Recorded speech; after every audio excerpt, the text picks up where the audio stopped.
जय श्री कृष्णा। राधे राधे। प्रिय दर्शकों, आज की वीडियो में हम जानेंगे कि इस दुनिया में भगवान श्री कृष्ण की दृष्टि से सबसे बड़ा पुण्य क्या है और सबसे बड़ा पाप क्या है सबसे बड़ी सेवा और सबसे बड़ा तीर्थ किसे माना गया है। भगवान श्री कृष्ण की इस बात को जानने के लिए वीडियो को पूरा जरूर देखें, आधा अधूरा छोड़ने की गलती ना करें। अगर आप कृष्ण भक्त हैं तो कृष्ण जी का अनादर ना करें।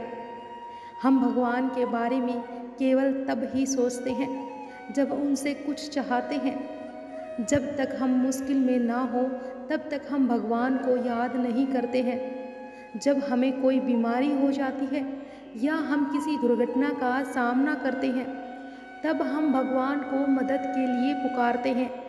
जब आर्थिक तंगी हो या नौकरी छूट जाए तब हम भगवान के आगे प्रार्थना की बौछार कर देते हैं। ज़्यादातर इस प्रकार की परिस्थितियों में ही हम भगवान को याद करते हैं, प्रार्थना करते हैं। हम भगवान के साथ सौदेबाजी भी करते हैं। हम कहते हैं कि भगवान, अगर आप मेरी मनोकामना पूरी करेंगे तो मैं आपके लिए यह करूँगा।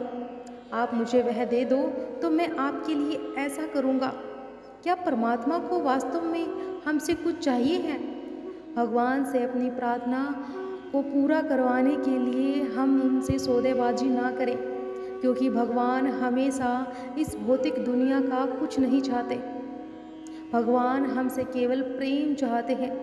वे चाहते हैं कि हम उनसे प्रेम करें, हमारे अंदर उन्हें जानने और पाने की तड़प हो, कोशिश उत्पन्न हो। इसीलिए सबसे पहले हमें अपने अंदर भगवान को पाने के लिए सच्ची लगन और तड़प जगानी है। अगर हम इसे अपने जीवन में धारण कर लेते हैं तो हम भगवान की खुशी को ग्रहण कर पाएंगे। भगवान को प्रसन्न करने का यही सबसे सर्वश्रेष्ठ तरीका है। भगवान हमारे माता पिता, हमारे वास्तविक प्रीतम और सच्चे मित्र हैं।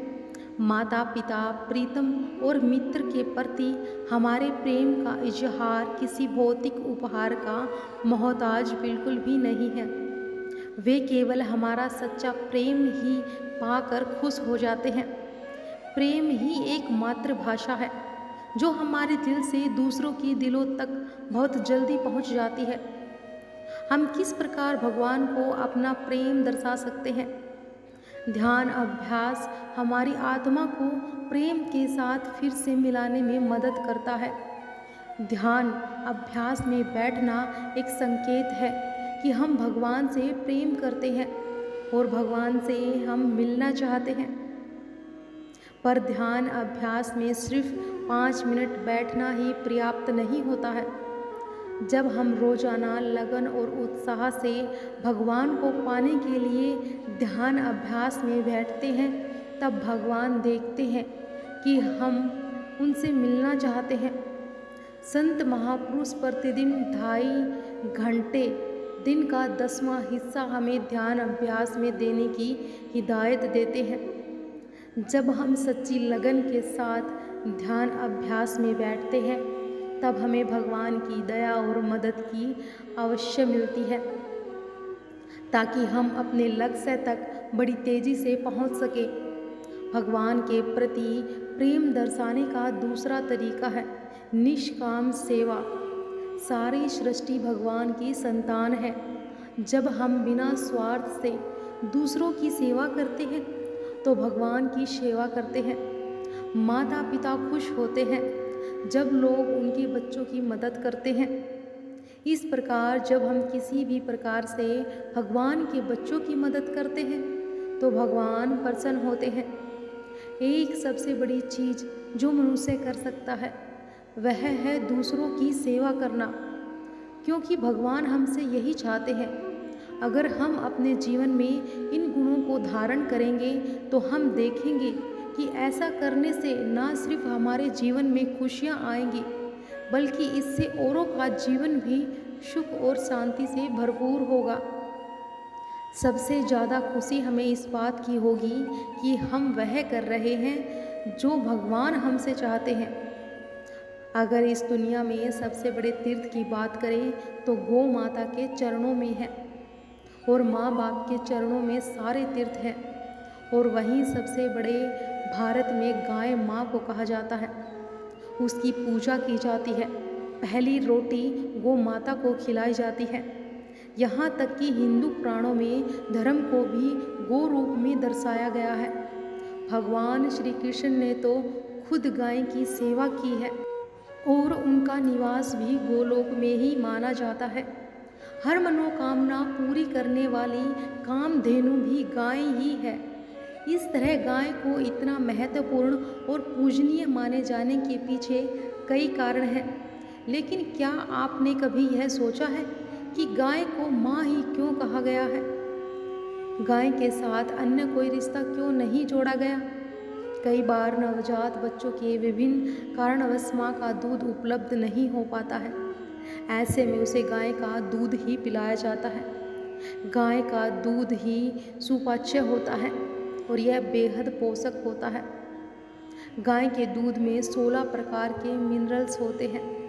आयुर्वेद के अनुसार भी माँ के दूध के बाद बच्चे के लिए गाय के दूध का ही सबसे ज़्यादा फायदेमंद होता है। इस तरह गाय की मदद से ही बच्चे का पोषण होता है। इसीलिए गाय को माँ का दर्जा दिया गया है।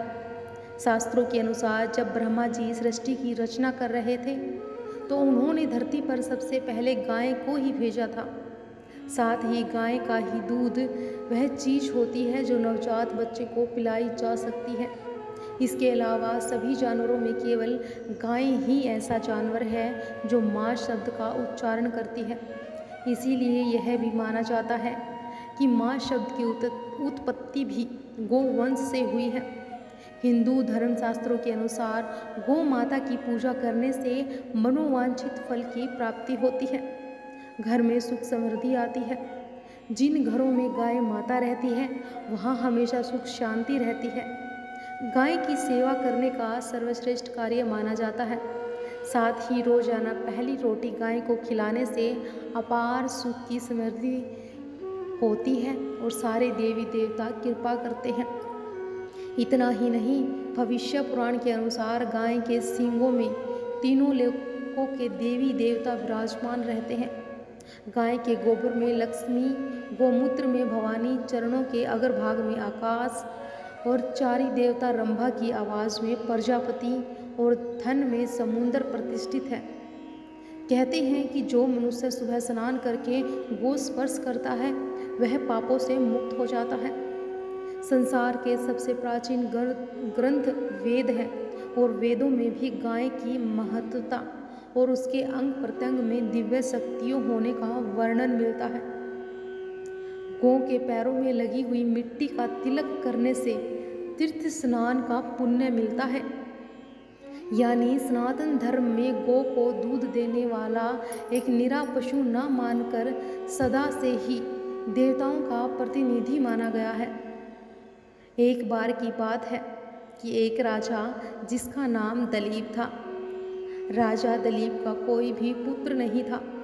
इसीलिए वह अपने गुरु वशिष्ठ के पास गए और गुरु ने कहा कि तुमसे एक अपराध हुआ है, इसीलिए तुम्हें पुत्र नहीं हो सकता। तुम्हारा अपराध यह है कि तुम एक बार देवताओं के युद्ध में मदद करके वापस लौट रहे थे और रास्ते में देवताओं को भोग और मोक्ष देने वाली कामधेनु एक विशाल वट वृक्ष के नीचे आराम कर रही थी और अन्य कई गौ माताएं चारा चर रही थी। विमान रोककर नीचे उतरकर तुमने कामधेनु माताओं एवं गौ माताओं को प्रणाम नहीं किया और तुमने अनजाने में ही मार दिया। जबकि रास्ते में कहीं भी गोवंश दिख जाए तो उनको राहत देते हुए प्रणाम करना चाहिए। यह बात तुम्हें भी गुरुजनों ने पूर्व में बताई थी। यह गो अपराध है और गुरु आज्ञा का उल्लंघन हुआ है, इसीलिए तुम्हारे यहाँ पुत्र की प्राप्ति नहीं हो सकती। जरा सोचो, हम तो कभी प्रणाम नहीं करते हैं, क्या हमारे पुत्र होंगे? और आजकल पुत्र कहाँ पैदा हो रहे हैं, आज तो लड़के पैदा हो रहे हैं। महाराज दलीप गुरुजी के पास जाकर रोने लगे। गुरुजी, कोई तो उपाय होगा। गुरु वशिष्ठ ने कहा, जाओ यह नंदिनी गौ माता ले जाओ और इस नंदिनी गौ माता के संतुष्ट होते ही तुम्हें पुत्र रत्न की प्राप्ति हो सकती है। अब नंदिनी गौ माता ही कामधेनु गाय की पुत्री थी। अब तुम्हें पुत्र केवल गौ माता ही दे सकती है। राजा दिलीप ने नंदिनी गौ माता की बहुत सेवा की। जब गौ माता चले तो वह भी चलते थे, और जब गौ माता खाना खाए तब वे भी खाना खाते थे। एक दिन गौ माता ने दिलीप की परीक्षा करनी चाही। जैसे ही प्रकृति का सौंदर्य निहारते राजा दिलीप की दृष्टि नंदिनी की गौ माता पर पड़ी तो माता गुफा में चली गई, और उस गुफा में एक शेर था। शेर ने गौ माता को पकड़ लिया और गौ माता करुणा पुकार कर डरने लगी। राजा दिलीप से मदद की गुहार लगाने लगी।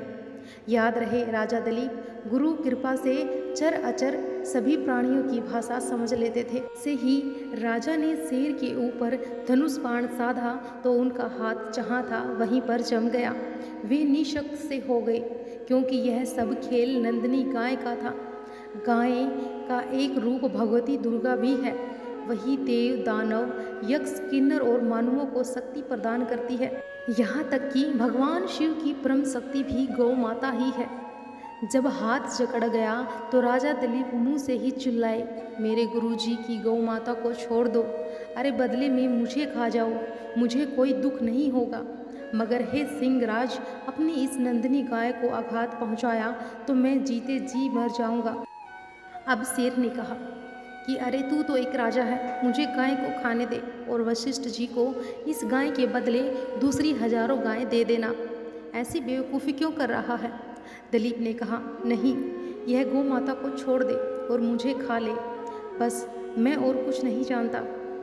बस गौ माता हमसे इतना प्यार चाहती है। और फिर गौ माता ने राजा से कहा कि बस मैं तुमसे प्रसन्न हूँ, मैं तो तुम्हारी परीक्षा ले रही थी। अगर आपको भगवान श्री कृष्ण की यह बातें समझ में आ रही हैं तो प्लीज़ कमेंट में जय श्री कृष्ण जरूर लिखें। ऐसा कहकर गौ माता ने अपना समस्त वैभव राजा को दिखा दिया, और राजा ने कहा कि मुझे पुत्र चाहिए। तो गौ माता की कृपा से दिलीप राजा के रघु जैसा पुत्र प्राप्त किया, और जिसके नाम पर ही आगे रघुवंश चला। इसी रघुवंश में आगे जाकर स्वयं भगवान राम के रूप में नारायण प्रकट हुए। इस प्रकार हमें गौ माता की हमेशा सेवा करनी चाहिए और कभी भी उसका अपमान नहीं करना चाहिए। जब भी हमारे दरवाजे पर गौ माता आए तो उसे रोटी जरूर देनी चाहिए, क्योंकि वह आपके दरवाजे पर आपसे रोटी ही लेने आती है। कहा जाता है कि माता पिता की श्रद्धा और समर्पण भाव से सेवा समस्त तीर्थों के समान है। कहा जाता है कि माता पिता की सेवा से ही पुत्र या पुत्री का जीवन यश, कीर्ति व पुण्यशाली होता है। कहा जाता है कि यदि गंगा स्नान नहीं कर सकते हैं, मंदिर दर्शन नहीं कर सकते हैं, तो वह तीर्थ नहीं जा सकते हैं तो कोई बात नहीं। यदि आप अपने माता पिता की पूरी श्रद्धा व समर्पण के साथ सेवा करते हैं, उसे समस्त तीर्थ व गंगा स्नान का लाभ मिल जाता है। इसीलिए हर व्यक्ति को अपने माता पिता की सेवा से विमुख नहीं होना चाहिए। माता पिता का अनादर नहीं करना चाहिए, उनके हर आदेशों का पालन करना चाहिए। व्यक्ति अपने वृद्ध रोगी माता पिता की सेवा नहीं करता है, उसका आदेश का पालन नहीं करता है, वह उनका अपमान करता है तो उसे नरक का भागी होना पड़ता है। पता नहीं कितने वर्षों तक सर्प, कुत्ते व कीड़े की योनि में जन्म लेना पड़ता है। माता पिता की सेवा से ही भगवान की सेवा की जाती है। एक पुत्र के लिए अपने माता पिता की सेवा ही समस्त तीर्थ व ईश्वर की भक्ति व सेवा तथा पूजा पाठ से कहीं अधिक बढ़कर है। हमें अपने माता पिता की कभी भी निंदा नहीं करनी चाहिए, उन्हें सदैव प्रणाम करना चाहिए। माता पिता की सेवा करना हर संतान का प्रथम फर्ज होता है।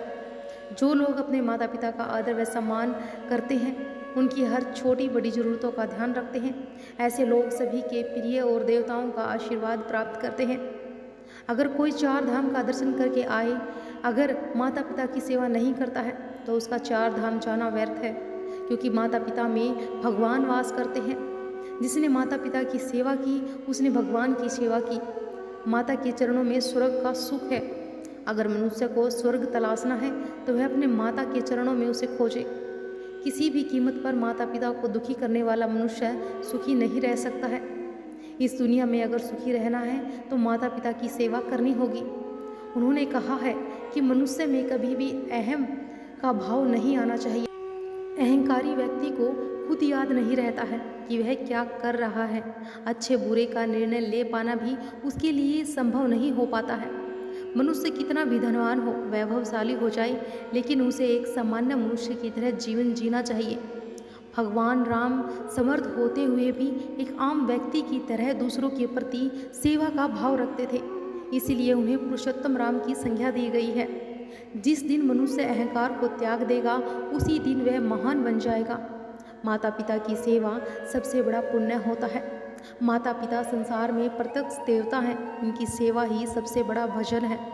आप भजन ना कर सके, मंदिर ना जा सके, कथा ना सुन सके तो चलेगा। यदि आप अपने माता पिता की सेवा नहीं करते हैं तो नहीं चलेगा। जो व्यक्ति अपने माता पिता को कष्ट देता है, वह जीवन में कभी सुखी नहीं रह सकता।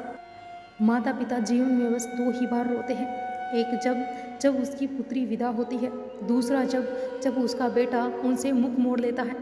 भगवान राम ने भी कहा था कि वही पुत्र भाग्यवान होगा जो माता पिता के वचनों को मानता है। ऐसे व्यक्ति की मुट्ठी में भी पुण्य के चारों पदार्थ होते हैं, अर्थ, धर्म, काम और मोक्ष। जिनको माता पिता के लिए बेटा प्राणों के प्रिय होता है, वह बेटे के लिए कितने भी कष्ट सहन करते हैं। कितनी भी सर्दी पड़ रही हो, बालक यदि बिस्तर गीला कर देता है तो माँ उसे सूखे में लिटाकर खुद रात भर गीले में लेटी रहती है। और एक माता के कितने भी बच्चे हों, उनका पालन पोषण करने में उसे कभी कोई कष्ट नहीं होता है। पर विडंबना तो यह है कि जब वह वृद्ध हो जाती है, तब 10 पुत्र भी मिलकर अपने माता पिता को सुख नहीं दे पाते हैं, उन्हें सुखी नहीं रखते हैं और अपने माता पिता का ही बंटवारा कर लेते हैं। माँ को किसी और बेटे के पास रहना पड़ता है तो पिता को किसी और बेटे के पास रहना पड़ता है। घर को घर नहीं, बल्कि स्त्री के नाम पर ही घर है। स्त्री अगर चाहे तो अपने घर को बैकुंठ बना दे, और बालक की प्रथम गुरु तो माँ होती है। कभी यह ना सोचे कि मेरा बच्चा जब तक स्कूल में रहता है तब तक पढ़ाई करता है। बच्चा देखता है कि मेरी माँ क्या कर रही है। इसीलिए बच्चों के सामने कभी अनुचित शब्दों का प्रयोग नहीं करना चाहिए। अपने बच्चों को अच्छे संस्कार देने चाहिए। माता पिता की सेवा ना करने वाला व्यक्ति चाहे कितने ही तीर्थ दान पुण्य कर ले, वह फल प्राप्त नहीं कर सकता। गणेश जी माता पिता की पूजा से ही सर्व पूज्य, अगर पूज्य सर्वश्रेष्ठ हुए। उन्होंने कहा है कि आज के समय में लोग माता पिता से अलग रहना पसंद करते हैं, उनका ध्यान नहीं रखते हैं, और आज के माता पिता अपने बच्चों से सबसे दुखी हैं। उन्होंने कहा है कि जब तक माता पिता के उपकार को नहीं समझते हैं, तब तक कोई सुख प्राप्त नहीं हो सकता। इसीलिए सभी बच्चों को चाहिए कि वह अपने माता पिता की सेवा करें। संसार में अलग अलग तरीके के लोग होते हैं। कुछ लोग बुरे होते हैं जो जिंदगी भर पाप ही करते हैं, तो वहीं कुछ लोग बहुत अच्छे होते हैं जो कि कभी भी पाप करने के बारे में सोचते तक नहीं हैं और अच्छे कर्म ही करते हैं। मुरलीधर ने कहा कि संसार का सबसे बड़ा महापाप किसी औरत की इज्जत से खेलना है। जो व्यक्ति किसी औरत की इज्जत के साथ खेलता है, वह इस दुनिया का सबसे बड़ा पापी होता है। सबसे बड़ा पाप वह करता है। नारी शक्ति ऐसी शक्ति है जिसका अंदाज़ा लगाना बेहद ही मुश्किल है। नारी को संसार में सबसे ज़्यादा पूजनीय माना गया है और नारी का अपमान पूरे ब्रह्मांड को बर्बाद करने जितना होता है। संसार में नारी हर रूप में अपने बच्चे को पालन पोषण करती है, जिसे हम प्यार की भाषा में माँ कहते हैं। यही नारी अलग अलग रूप में ममता का सागर होती है। वह कभी माँ तो कभी पत्नी तो कभी बहन, हर रूप में केवल स्नेह और ममता ही बांटती है।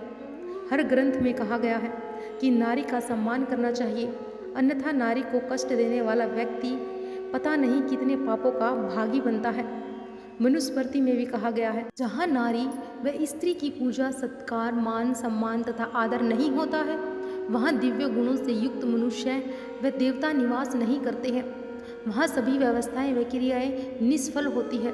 इसका अर्थ यह भी है कि जिस समाज में नारी का सम्मान व आदर नहीं होता है, जहाँ नारियों का अपमान, तिरस्कार, बलात्कार, उनको जलाने, दहेज के लिए कष्ट देने और उनको भोग की वस्तुएं समझने आदि जैसे कुकर्म होते हैं, वहाँ देवता नहीं अपितु अज्ञानी, मूर्ख, राक्षस व राक्षसी प्रवृत्तियों के लोगों का निवास रहता है।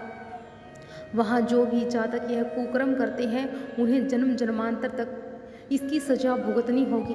दुनिया के किसी भी धर्म एवं धर्म ग्रंथों में जीव हत्या करने का अधिकार किसी को नहीं दिया गया है।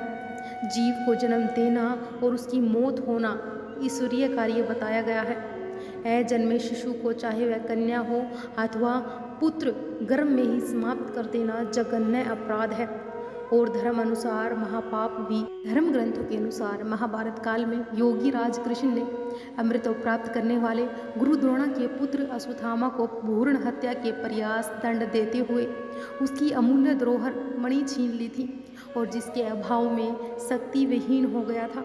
उल्लेखनीय है कि अभिमन्यु की पत्नी उत्तरा के गर्भ में पल रहे शिशु को मारने का प्रयास अश्वत्थामा ने किया था। तब उसकी रक्षा के लिए स्वयं भगवान कृष्ण ने उत्तरा के गर्भ में प्रवेश कर पूर्ण रक्षा की थी। यही कारण है कि धर्म ग्रंथ में जीव अवस्था भ्रूण हत्या के विरोधी है और धर्म ग्रंथों के अनुसार नारी को शक्ति का स्वरूप माना गया है।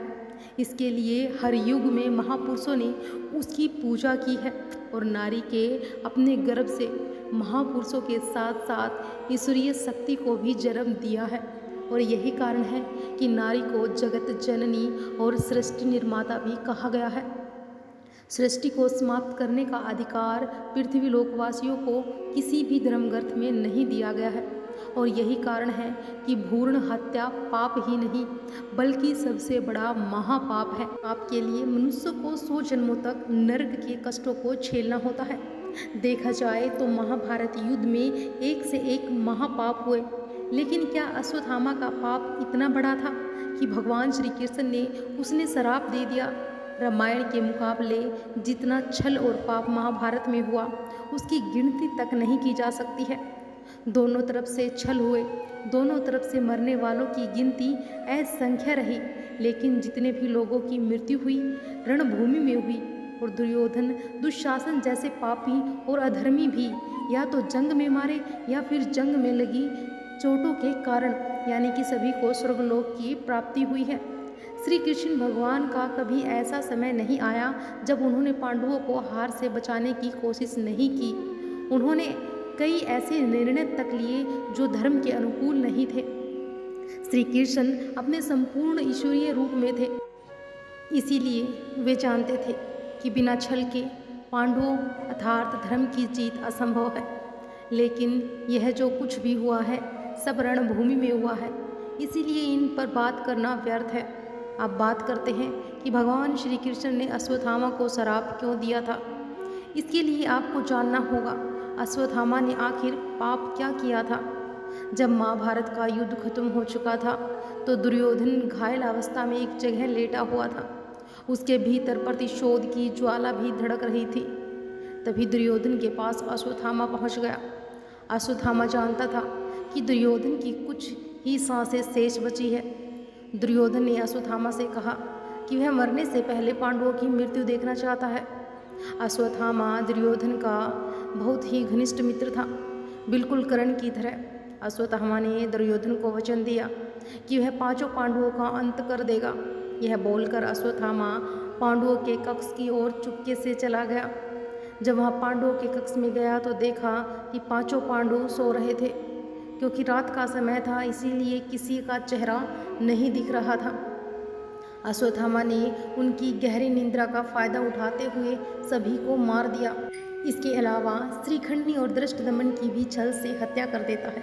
इसके बाद वह दुर्योधन को जाकर बताता है कि उसने प्रतिशोध ले लिया है। अब जैसे ही दुर्योधन यह सच को सुनता है तो उसकी प्रसन्नता से ही मृत्यु हो जाती है। इसके बाद जब सभी पांडवों को यह पता चलती है तो वह क्रोधित होकर उसके पीछे चल पड़ते हैं। पांडवों को अपने पीछे आता देख मृत्यु के भय से अश्वत्थामा पांडवों के ऊपर ब्रह्मास्त्र चला देता है, जिसे रोकने के लिए अर्जुन को भी ब्रह्मास्त्र चलाना पड़ा। श्री वेदव्यास जी के रोकने पर अर्जुन तो अपना ब्रह्मास्त्र वापस ले लेता है, किंतु अश्वत्थामा अपने ब्रह्मास्त्र की दिशा अभिमन्यु की पत्नी उत्तरा के गर्भ की ओर मोड़ देता है। यह देखकर भगवान श्री कृष्ण क्रोधित हो जाते हैं और सुदर्शन चक्र चलाकर अश्वत्थामा के माथे की मणि निकाल लेते हैं और उसको श्राप देते हैं कि श्री कृष्ण के श्राप के अनुसार अश्वत्थामा की मृत्यु कभी नहीं होगी और उसके शरीर में जख्म उभर आएंगे। जिनकी पीड़ा असहनीय होगी। हर जख्म से मवाद निकल आएगा। अश्वत्थामा की सबसे बड़ी गलती यह रही कि पांडव पुत्रों की हत्या के बाद भी उसे गलती का एहसास नहीं हुआ। उसने क्षमा मांगने की बजाय ब्रह्मास्त्र को अभिमन्यु की पत्नी उत्तरा के गर्भ की ओर मोड़ दिया। अब उत्तरा के पेट में अभी बच्चे का भ्रूण ही था। इस तरह वह पाप का भागीदार बन गया। श्री कृष्ण का श्राप एक तरह से चेतावनी थी कि भविष्य के लोगों के लिए जो भ्रूण हत्या करेंगे उससे बड़ा पापी दुनिया में कोई और नहीं होगा। अश्वत्थामा ने जो कार्य किया था उससे ना तो वीरता थी और ना ही किसी प्रकार का कर्तव्य। जिनकी सजा मिलना जरूरी था उसे मिला श्राप लोगों को याद दिलाता रहेगा कि अधर्म को युगों तक दुख भोगना ही पड़ेगा। अहंकार मनुष्य को हमेशा विनाश की ओर ले जाता है, जबकि सहज एवं विनम्र मनुष्य हमेशा विकास की ओर बढ़ता है। उन्होंने कहा कि दीन दुखियों की सेवा करके हम कई जन्मों का पुण्य प्राप्त कर सकते हैं और मनुष्य को हमेशा अपने मन में सेवा का भाव रखना चाहिए। भगवान श्री कृष्ण कहते हैं कि चिंता क्यों करते हो और व्यर्थ में ही डरते हो। तुम्हें कौन मार सकता है? आत्मा ना पैदा होती है ना ही मरती है। जो हुआ है अच्छा हुआ है, जो हो रहा है वह भी अच्छा ही होगा, और जो बीत गया तुम उसका पछतावा ना करो और भविष्य की चिंता भी ना करो। अभी तो वर्तमान चल रहा है। इस युद्ध में तुम्हारा क्या गया जो तुम रो रहे हो? तुम क्या लेकर आए थे जो खो दिया तुमने? क्या तुमने पैदा किया था जो खो दिया तुमने? तुम ना कुछ लेकर आए थे ना कुछ लेकर जाओगे। जो कुछ लिया था वह यहीं से लिया था और जो दिया है वो भी यहीं पर दिया है, और कुछ भी तुम्हें मिला वह भगवान से मिला। जो तुमने दिया वह भी भगवान को ही दिया। तुम खाली हाथ पर यहाँ आए थे और खाली हाथ ही यहाँ से जाओगे। आज तुम्हारे पास है वह कल किसी और के पास होगा तो परसों किसी और के पास होगा। तुम इसे सत्य समझकर खुश रहो। बस यही बात तुम्हें अंदर से खुश कर सकती है।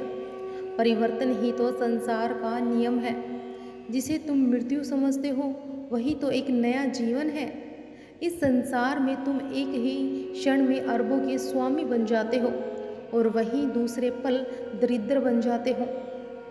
मेरा तेरा, छोटा बड़ा, अपना पराया, इन सब चीज़ों को अपने मन से निकाल दो तो फिर सब कुछ तुम्हारा है। तुम इन सब के हो। यह शरीर भी तुम्हारा नहीं है। नहीं तुम इस शरीर के हो, और यह अग्नि, जल, वायु, पृथ्वी और आकाश इन सब चीज़ों से मिलकर शरीर बना है। आखिरकार इन सब में ही मिल जाएगा। लेकिन यह आत्मा शिथिल है। तुम्हें अपने आप को भगवान के सहारे छोड़ देना चाहिए। तुम्हारे लिए यही सबसे उत्तम उपाय है। जो उनके सहारे हो जाता है वह भय, चिंता, शोक से दूर मुक्त हो जाता है। कई बार ऐसा भी होता है कि हमें अपनी समस्याओं का समाधान नहीं मिल पाता और हम विपत्ति के समय बहुत ही परेशान हो जाते हैं। कई लोग तो अपने गुस्से पर अपना आपा खो बैठते हैं और फिर समस्याओं से विचलित होकर भाग जाते हैं। ऐसे में गीता में उपदेश हमारे जीवन की सारी समस्याओं को चुटकी में हल कर सकती है और हमें अपने जीवन जीने के लिए एक बेहतर कला सिखाती है। साथ ही अपने जीवन में सफल होने की प्रेरणा भी देती है। महाभारत के युद्ध के दरमियान भगवान श्री कृष्ण ने अर्जुन को गीता के उपदेश बताए, जिसे सुनकर अर्जुन को ज्ञान की प्राप्ति हुई थी। और गीता के उपदेश नहीं केवल अर्जुन के लिए थे, बल्कि यह संपूर्ण मानव प्रजाति के लिए है। भगवत गीता एक श्लोक में भगवान श्री कृष्ण ने मानव शरीर की तुलना एक कपड़े के टुकड़े से की है।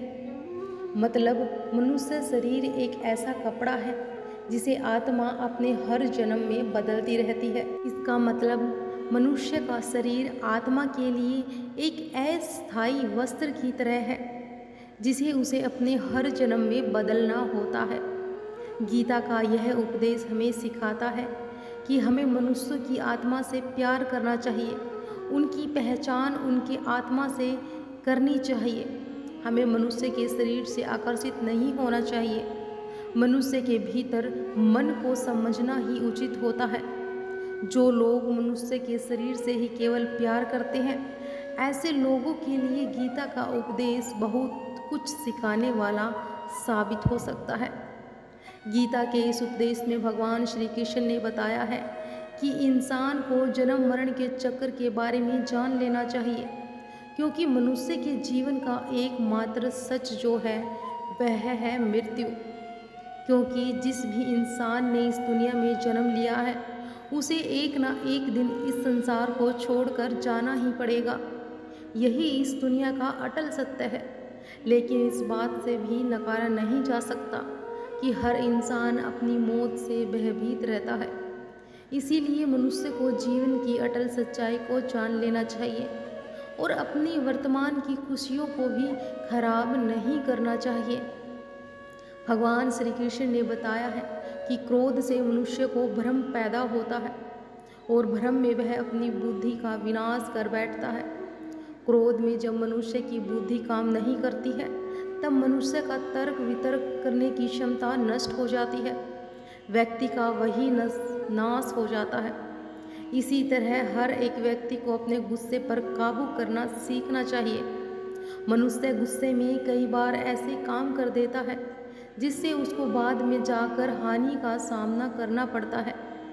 वहीं अगर मनुष्य अपने क्रोध पर काबू नहीं कर पाए, तब वह कोई गलत कदम उठा बैठता है। जब भी मनुष्य के मन में क्रोध की भावना उत्पन्न होती है, तब मनुष्य का मस्तिष्क काम करना बंद कर देता है और वह सही गलत का उचित फैसला नहीं ले पाता है। इसीलिए हमेशा मनुष्य को अपने क्रोध पर काबू रखना चाहिए और अपने मन को शांत रखना चाहिए, क्योंकि गुस्से में लिया गया फैसला आपको गहरी क्षति पहुंचा सकता है।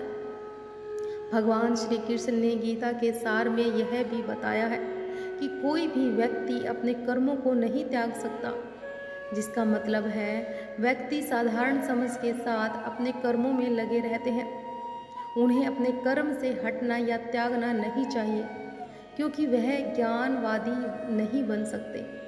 अगर वही मनुष्य अपने कर्मों से पीछा छुड़ा ले या अपने कर्म करना बंद कर दे, तब वह अपने रास्ते से भटक जाता है। संसार का नियम है जिसके मुताबिक मनुष्य को अपने कर्मों को करते रहना होगा। जो व्यक्ति अपने कर्मों से बचना चाहता है, वह अपने कर्म को करना बंद कर देता है। ऐसी परिस्थिति में वह मनुष्य मन ही मन में डूबता जाता है। अर्थात जिस व्यक्ति को जो स्वभाव होता है, उसी के मुताबिक अपने कर्मों को करता है। और गीता के सार में मनुष्य के देखने के नज़रिए के बारे में भी कुछ बातें बताई गई हैं। इसमें लिखा गया है कि जो व्यक्ति ज्ञान और कर्म को एक रूप में देखता है, उस व्यक्ति का नज़रिया सही है। अज्ञानी पुरुष के पास ज्ञान नहीं होता और इसी वजह से वह हर किसी भी चीज़ को गलत नज़र से ही देखते हैं। गीता के सार में ऐसे मनुष्य के बारे में बताया गया है जो मनुष्य अपने मन को काबू में नहीं रख पाते हैं। ऐसे लोगों का मन इधर से उधर भटकता रहता है। ऐसे मनुष्य का मन उसके लिए उसके शत्रु के समान काम करता है, क्योंकि मन व्यक्ति के मस्तिष्क पर बहुत गहरा ही प्रभाव डालता है। जब मनुष्य का मन स्थिर रहता है तो वह व्यक्ति भी सही तरीके से अपना काम करता है। और गीता के सार में यह भी बताया गया है, मनुष्य को पहले अपने खुद के बारे में आंकलन कर लेना चाहिए, यानी कि पहले खुद के बारे में जान लेना चाहिए। खुद की काब और क्षमता को जानना ही मनुष्य को आत्मज्ञान की प्राप्ति करा सकता है। जब तक मनुष्य खुद के बारे में जान नहीं लेगा, तब तक उस मनुष्य का उद्धार नहीं हो सकता है।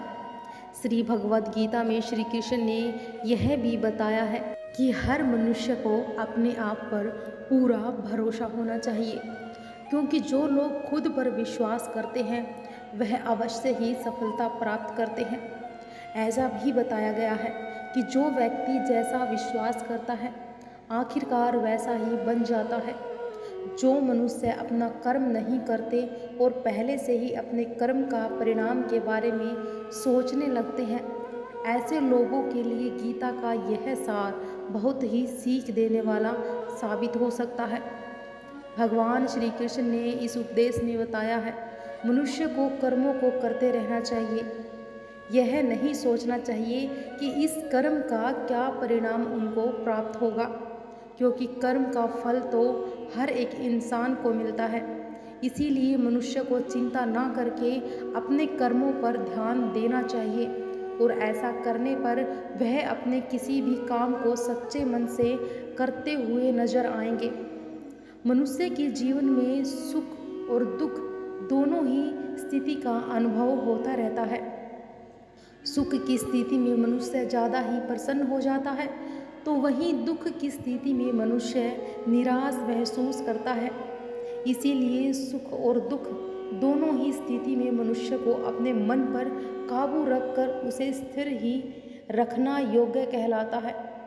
जब कोई भी मनुष्य सांसारिक इच्छाओं को त्याग करके फल की चिंता ना करे, अपने कर्मों को करता हो, तो उसी स्थिति को मनुष्य योग में स्थिति कहलाता है। जो मनुष्य अपने मन को काबू में कर लेता है, वह मनुष्य का मन ही उसका सच्चा मित्र बन जाता है। लेकिन जो मनुष्य अपने मन को काबू में नहीं कर पाता है, उसके लिए उसका मन ही उसका सबसे बड़ा दुश्मन साबित होता है। वही जो मनुष्य अपने मन पर विजय प्राप्त कर ले, तो उसको परमात्मा की प्राप्ति हो जाती है। इसका मतलब जिस मनुष्य को ज्ञान की प्राप्ति हो जाती है, उसके लिए सुख दुख, सर्दी गर्मी और मान अपमान सब एक समान हो जाता है। गीता में बताए गए उपदेश को अगर कोई भी व्यक्ति सच्चे मन से जीवन में पालन करे, तो अवश्य ही वह व्यक्ति एक सफल इंसान बन सकता है। जो लोग पूरे विश्वास के साथ अपने लक्ष्य को पाने के लिए कोशिश करते रहते हैं, वह निश्चित अपने लक्ष्य को पा ही लेते हैं। इसके लिए किसी भी मनुष्य को अपने लक्ष्य को पाने के लिए लगातार निरंतर कोशिश करते रहना चाहिए। भगवान श्री कृष्ण ने यह समझाया है कि किसी भी व्यक्ति को तनाव और चिंता से दूरी बनाकर रखनी चाहिए, तभी जाकर वह एक सफल इंसान बन सकता है। क्योंकि मनुष्य को सफल होने में तनाव एक बाधा की तरह बीच में आता है। श्री भगवद गीता में भगवान श्री कृष्ण ने अपने इस उपदेश में ऐसा बताया है कि मनुष्य को अपने कर्मों को प्रथम प्राथमिकता देनी चाहिए। सबसे पहले अपने जरूरी काम को पूरा करें, उसके बाद ही किसी और का काम करें। अन्यथा दूसरों का काम पूरा करने के चक्कर में वह मनुष्य अवश्य ही अपना काम पूरा नहीं कर पाता है। श्री भगवद गीता में भगवान श्री कृष्ण ने यह भी उपदेश दिया है कि संसार में एक ही भगवान के अनेक स्वरूप हैं और संसार में लोग भगवान के अलग अलग स्वरूप की पूजा भी करते हैं, क्योंकि वह उनकी अलग अलग शक्तियों पर भरोसा करते हैं। लेकिन मनुष्य को यह बात का ज्ञान होना भी चाहिए कि सभी भगवान का एक ही स्वरूप है। मन मनुष्य के अच्छे और बुरे दोनों ही भगवान की शक्तियों का रूप है। अर्थात ब्रह्मांड में जितने भी देवता हैं, सारे ही देवता एक ही हैं। भगवान के अनेक स्वरूप हैं, जिनकी मनुष्य कभी पीपल के रूप में पूजा करते हैं, तो कोई पहाड़ के रूप में भगवान की अनगिनत है, जिनका कोई अंत नहीं है। लेकिन मनुष्य अपनी अपनी आस्था के अनुसार अपनी देवी देवताओं की पूजा करते हैं। लेकिन सत्य यही है कि सारे देवी देवता एक ही भगवान का स्वरूप है। भगवत गीता सार में भगवान श्री कृष्ण ने ऐसा भी कुछ बताया है कि मनुष्य अगर सच्चे मन से भगवान की पूजा आराधना करते हैं, अपना पूरा ध्यान सच्चे मन से भगवान की ओर लगाते हैं, तो उन लोगों को अवश्य ही सिद्धि की प्राप्ति होती है।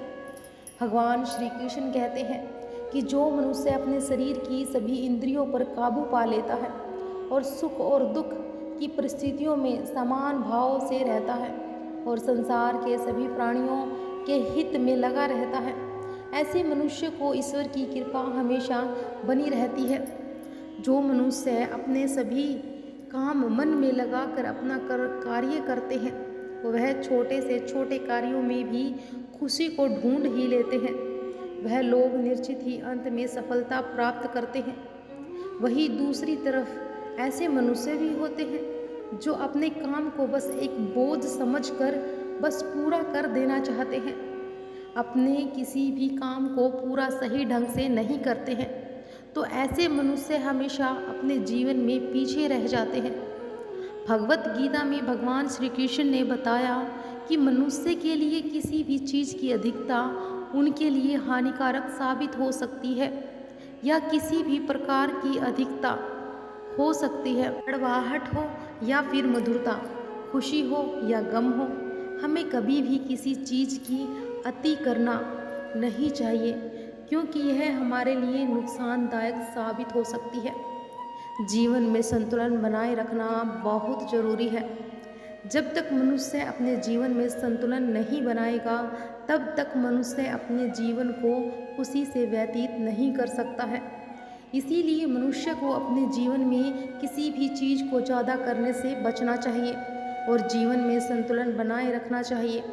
भगवान श्री कृष्ण ने गीता के सार के माध्यम से एक बहुत ही ज्ञान की बात कही है। जो मनुष्य बहुत मतलबी होते हैं, उनको बस अपने मतलब से मतलब होता है और वह अपना मतलब पूरा करने के लिए कुछ भी कर सकते हैं। उन लोगों का कभी भी भला नहीं होता। आपको यह बात भी बता दें कि मनुष्य का स्वार्थ उसे अन्य लोगों से दूर ले जाकर उसे नकारात्मक स्थिति की ओर ले जाता है, जिससे वह व्यक्ति संसार में अकेला रह जाता है। वहीं गीता में यह भी कहा गया है कि एक स्वार्थी व्यक्ति शीशे में फैले धूल की तरह होता है, जिसकी वजह से वह व्यक्ति अपना सही प्रतिबिंब कभी भी नहीं देख पाता। इसीलिए किसी भी व्यक्ति को अगर जीवन में खुशीपूर्वक अपना जीवन व्यतीत करना है, तो अपने स्वार्थ को कभी भी अपने पास नहीं आने देना, क्योंकि एक स्वार्थी मनुष्य दोस्ती में भी अपना स्वार्थ निकालने की कोशिश में रहता है। इसीलिए जीवन में ऐसा मनुष्य बने जो अपने साथ साथ लोगों की भलाई के बारे में भी सोचे, तभी जाकर वह मनुष्य एक सफल और खुशीपूर्वक अपना जीवन व्यतीत करता नजर आता है। हे ईश्वर, हमेशा ही अपने भक्तों का साथ देते रहना। जो मनुष्य इस प्रभावशाली सत्य को मान लेता है, तो उसका जीवन पूरी तरह से बदलता हुआ महसूस होता है, क्योंकि संसार का निर्माण भगवान ने ही किया है और वही इस पूरे संसार को चला रहे हैं। इंसान तो बस एक कठपुतली है जो भगवान के इशारों पर चल रही है। इसीलिए मनुष्य को कभी भी अपने भविष्य में और वर्तमान की चिंता नहीं करनी चाहिए। भगवान उनकी हर एक विकट परिस्थिति में उनका साथ देते हैं और हमें मुश्किलों से बाहर भी निकालते हैं। इसीलिए हम सबको ईश्वर पर सदा भरोसा रखना चाहिए, क्योंकि भगवान जो भी करते हैं वह अच्छे के लिए ही करते हैं। हमारे साथ जो भी होता है, भले ही वह हमें उस समय बुरा लगे, लेकिन आगामी समय में उसके अच्छे परिणाम मिलते हैं। और भगवान श्री राम को भी वनवास मिला था, जिसे उन्होंने स्वीकार किया और संपूर्ण मानव जाति को रावण के अत्याचारों से मुक्त किया था। इसीलिए भगवान जो भी करते हैं वह अच्छे के लिए होता है। जब भगवान श्री राम को वनवास मिला था, तो उस समय अभी अयोध्या वासियों की आंखों में आंसू थे और वे इसके लिए माता कैकेयी और उनके भाई भरत को दोषी मान रहे थे। लेकिन यह विधाता का लेख था कि वे वनवास जाएं और वहां सीता हरण हो, और इसके बाद भगवान श्री राम रावण के अत्याचारों से संपूर्ण मानव जाति को मुक्त कराकर सभी का कल्याण करें। इसीलिए जब भी बुरा समय आए, उसे ईश्वर की इच्छा मानकर स्वीकार करें, और यदि अच्छा समय आए तो उसमें भगवान का स्मरण करें।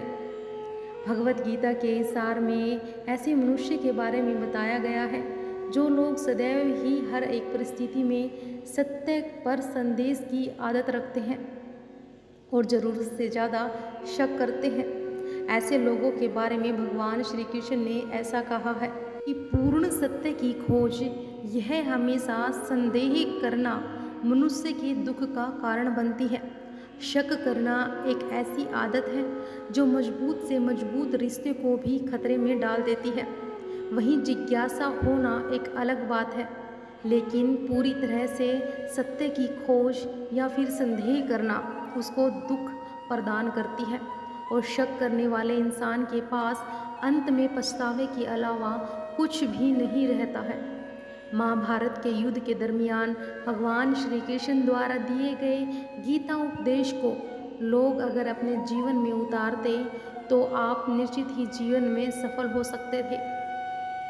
वासुदेव श्री कृष्ण के अनुसार छल कपट ही मनुष्य के जीवन का सबसे बड़ा पाप कर्म है।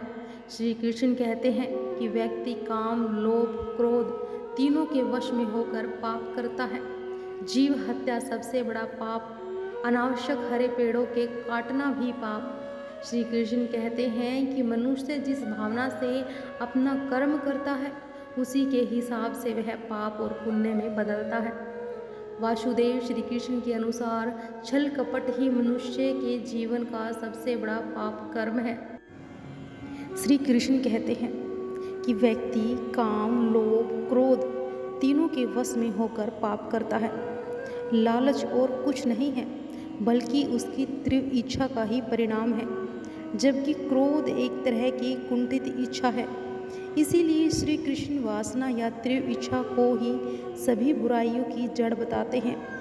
जब अर्जुन युद्ध से पहले घबरा गए और उसे लगा कि अब वह कोई बड़ा पाप करने जा रहा है, तब श्री कृष्ण ने उसे गीता सार सुनाते हुए पाप और पुण्य की व्याख्या से परिचित करवाया। श्री कृष्ण के अनुसार अपने कर्तव्य पद से भागना और दूसरों की निजता का हनन करना ही पाप है और अपने कर्तव्यों का पालन संपूर्ण निष्ठा और ईमानदारी से करना ही पुण्य है। हिंसा, चोरी, काम, चुगलीखोर, निष्ठुर भाषण, झूठा व्यवहार, भेदी युक्त बातों से दिल दुखाना, नास्तिक और अवैध आचरण, यह सब पाप कर्म के प्रकार हैं। इन्हें शरीर, वाणी और मन से छोड़ देना ही उचित है। श्री कृष्ण कहते हैं कि हे अर्जुन, जैसे सूर्य उदय होते ही रात का अंधकार नष्ट हो जाता है, वैसे ही ज्ञान का प्रकाश अज्ञान के अंधकार को नष्ट कर देता है। फिर मनुष्य परमात्मा की तरफ जाने वाले रास्ते से कभी नहीं भटकता। ज्ञान का सत्कार होने के कारण यह बात मनुष्य के समझ में आ जाती है कि कैसे एक ही कर्म पाप और वही कर्म पुण्य कैसे होता है। अर्जुन असमंजस की स्थिति में आकर कहते हैं कि हे केशव, एक ही कर्म पाप और पुण्य कैसे हो सकता है।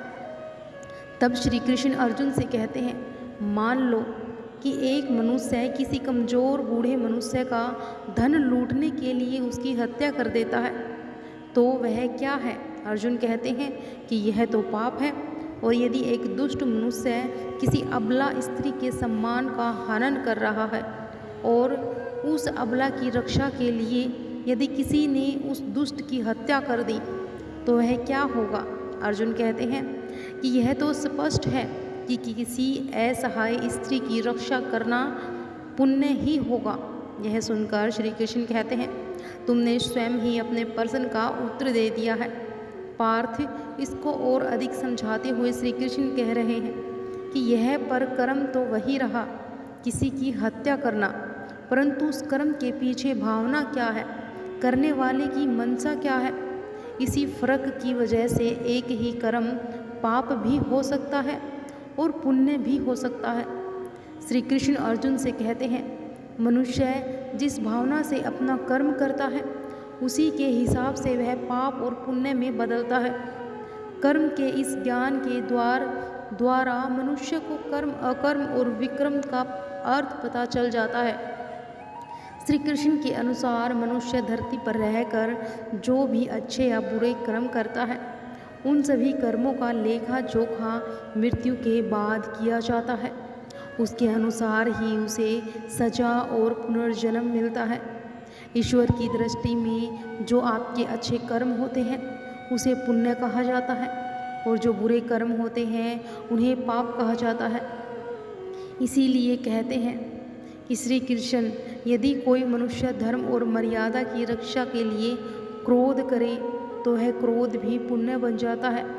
वहीं दूसरी ओर यदि किसी की सहनशीलता धर्म और मर्यादा को ना बचा पाए तो वह पाप का भागी होता है। किसी भूखे को भोजन कराना, चाहे वह मनुष्य हो या जानवर, अपने सच्चे हृदय से उसको भोजन कराना, यह पहला सबसे बड़ा पुण्य है। निर्चित मनुष्य या जानवरों को आश्रय देना, यह दूसरा सबसे बड़ा पुण्य है। यदि आपके पास ना भोजन है और ना धन है किसी को दान करने के लिए, तो आप अपने निर्दोष वाणी से व अपने मधुर शब्दों से अन्य के दुखों को सुख में परिवर्तित कर सकते हैं, अर्थात उन्हें सुख पहुंचा सकते हैं। मित्रों, एक बार की बात है, एक राजा बहुत बड़ा प्रजापालक था। हमेशा प्रजा के हित में प्रयत्नशील रहता था। वह इतना कर्मठ और नेक दिल इंसान था कि अपना सुख ऐसो आराम सब छोड़कर सारा समय जन कल्याण में ही लगा देता था। यहाँ तक कि जो मोक्ष का साधन था अर्थात भगवान के भजन, उसके लिए भी वह समय नहीं निकाल पाता था। एक सुबह राजा वन की तरफ भ्रमण करने के लिए जा रहा था कि उसे एक देव के दर्शन हुए। राजा ने देव को प्रणाम करते हुए उनका अभिवादन किया और देव के हाथों में एक लंबी चौड़ी पुस्तक देखकर उनसे पूछा कि हे महाराज, आपके हाथ में यह क्या है? वे देव बोले, राजन, यह हमारा बही खाता है जिसमें सभी भजन करने वालों के नाम हैं। अब राजा ने निराश युक्त भाव से कहा, कृपा दिखाइए तो इस किताब में कहीं मेरा नाम है या नहीं है? वे महाराज किताब का एक एक पृष्ठ उलटने लगे, परंतु राजा का नाम कहीं भी नजर नहीं आया। राजा ने देव को चिंतित देखकर कहा, महाराज, आप चिंतित ना हो, आपके ढूंढने में कोई भी कमी नहीं है। वास्तव में मेरा दुर्भाग्य है कि मैं भजन कीर्तन के लिए समय नहीं निकाल पाता और इसीलिए मेरा नाम यहाँ नहीं है। उस दिन राजा के मन में आत्मगिलानी सी उत्पन्न हुई, लेकिन इसके बावजूद उन्होंने इसे नज़रअंदाज कर दिया और वापस परोपकार की भावना के लिए दूसरों की सेवा करने में लग गई। अब कुछ दिन बाद राजा फिर सुबह वन की तरफ टहलने के लिए निकले तो उन्हें फिर वही देव महाराज के दर्शन हुए। इस बार भी उनके हाथ में एक पुस्तक थी और इस पुस्तक के रंग और आकार में बहुत भेद था। यह पहली वाली से काफ़ी छोटी भी थी। राजा ने फिर उन्हें प्रणाम करते हुए पूछा, महाराज, आज कौन सा बही खाता अपने हाथों में लिए हुए हैं? तो देव ने कहा, राजन, आज के बही खाते में उन लोगों के नाम लिखे हैं जो ईश्वर को सबसे अधिक प्रिय हैं। तो राजा ने कहा, कितने भाग्यशाली होंगे वे लोग, निर्चित ही वे दिन रात भगवान के भजन में लीन रहते होंगे। क्या इस पुस्तक में कोई मेरे राज्य का भी नागरिक है?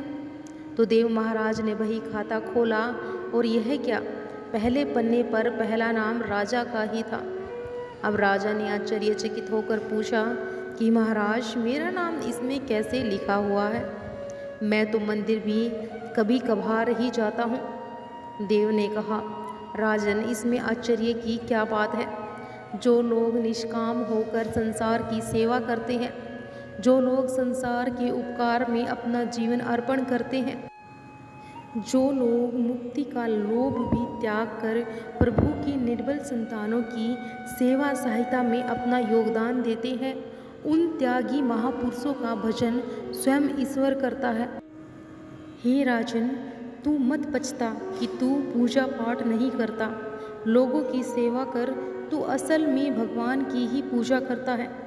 परोपकार और निस्वार्थ लोक सेवा किसी भी उपासना से बहुत ज़्यादा है।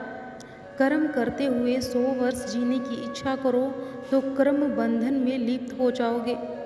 हे राजन, भगवान दीन दयालु है, उन्हें खुशामद नहीं बल्कि आचरण भाता है। सच्ची भक्ति तो यही है कि परोपकार करो, दीन दुखियों का हित साधना करो। अनाथ, विधवा, किसान व निर्धन आज अत्याचारों से सताए जाते हैं, इनकी यथाशक्ति सहायता और सेवा करो।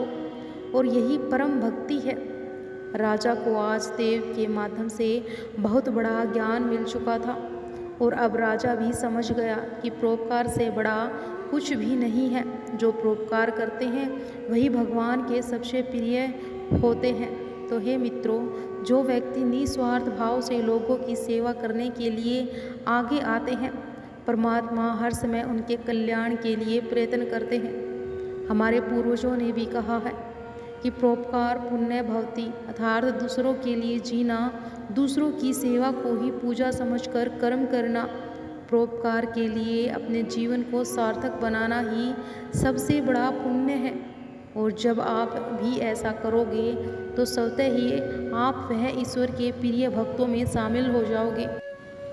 प्रिय भक्तगण, आज हमने इस वीडियो के माध्यम से जाना कि सबसे बड़ा पाप क्या है और सबसे बड़ा पुण्य क्या है, सबसे बड़ा तीर्थ क्या है और सबसे बड़ी सेवा क्या है। अगर आपको यह वीडियो पसंद आई हो तो वीडियो को लाइक और शेयर जरूर करना और हमारे चैनल को सब्सक्राइब भी जरूर कर लीजिए। हर हर महादेव, जय श्री कृष्ण कमेंट बॉक्स में ज़रूर लिखना। हर हर महादेव, जय श्री कृष्ण।